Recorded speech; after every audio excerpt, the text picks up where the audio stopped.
Jail. Jail शब्द अगर किसी व्यक्ति के चरित्र से जुड़ जाए तो उसकी गरिमा पर सवाल उठना लाजमी है। लेकिन क्या किसी व्यक्ति के जेल जाने के बाद उसे घृणा या संदेह की निगाह से देखा जाना सही है? दोस्तों, जेल जाने के बहुत से कारण हो सकते हैं और कभी कभी उद्देश्य भी।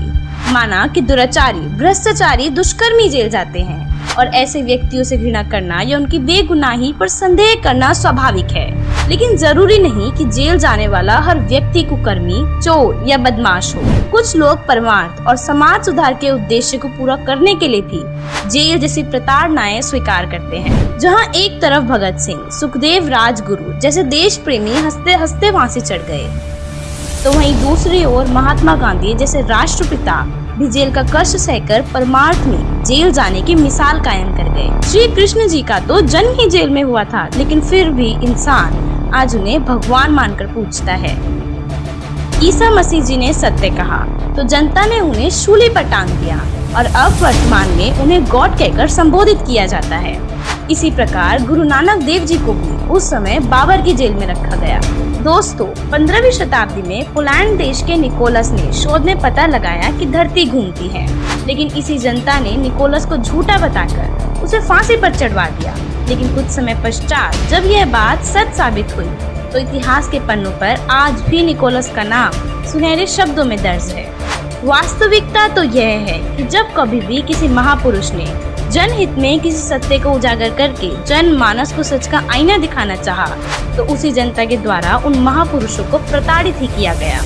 ठीक इसी तरह वर्तमान समय में संत रामपाल जी महाराज भी एक महापुरुष की भूमिका निभा रहे हैं और सभी को एक नई चेतना प्रदान करके अध्यात्म ज्ञान के गुण रहस्य को उजागर कर समाज को बहुमूल्य सत्य ज्ञान प्रदान कर रहे हैं। लेकिन भोली जनता के द्वारा इतिहास में की गई भूल को फिर से दोहराया जा रहा है और उनके इस परोपकार के कार्य में सहयोग के बजाय आलोचना शुरू कर दी। संत रामपाल जी महाराज का गुनाह सिर्फ इतना है कि उन्होंने जनहित में अपना समूल अस्तित्व न्यौछावर कर जनता की भलाई की सोची।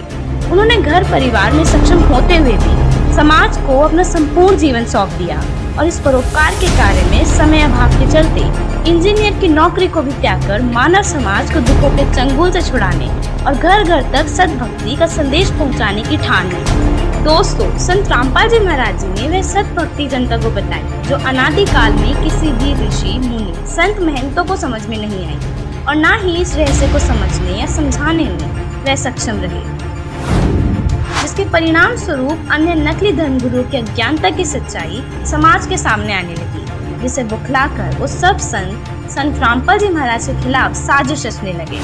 संत रामपाल जी महाराज ने सभी धर्मों के पवित्र सदग्रंथों जैसे वेद, शास्त्र, कुरान शरीफ, श्री गुरु ग्रंथ साहिब और बाइबल आदि का गहनता से अध्ययन किया और यह पता लगाया कि आखिरकार असली सद्भक्ति विधि और मंत्र क्या है, जिससे मनुष्य सुखी भी होंगे और पूर्ण मोक्ष पाकर जन्म मरण के भयंकर रोग से पूर्णतः छुटकारा पा सकेंगे।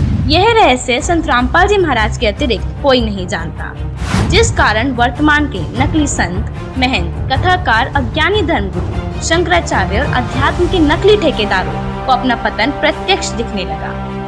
अपने धर्म की झूठी दुकानें बंद होते देख इन ज्ञानहीन संतों ने संत रामपाल जी महाराज जी की आवाज को पूरी तरह दबाने का भरसक प्रयास किया और जिसका परिणाम आज आपके सामने है।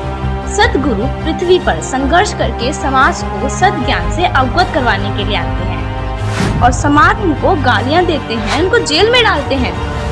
दोस्तों, इस वीडियो के माध्यम से हमारा आप सभी से अनुरोध है कि जो गलतियां हम पहले से करते आ रहे हैं उन्हें फिर से न दोहराएं। एक सभ्य और शिक्षित व्यक्ति होने का परिचय दें। आप जी सिर्फ एक बार संत रामपाल जी महाराज जी का सत्संग जरूर सुनकर देखें।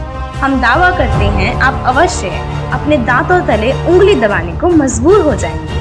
धन्यवाद।